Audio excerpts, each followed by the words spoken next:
In the Soviet Union and in America, the Cold War was fought by fear. The Soviet Union raised fences against the outside world. The Gulag, the secret universe of labor camps, swallowed the lives of millions.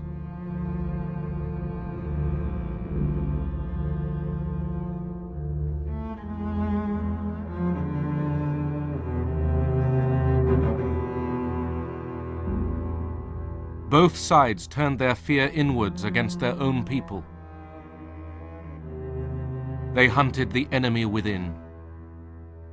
Communism in reality is not a political party. It is a way of life, an evil and malignant way of life.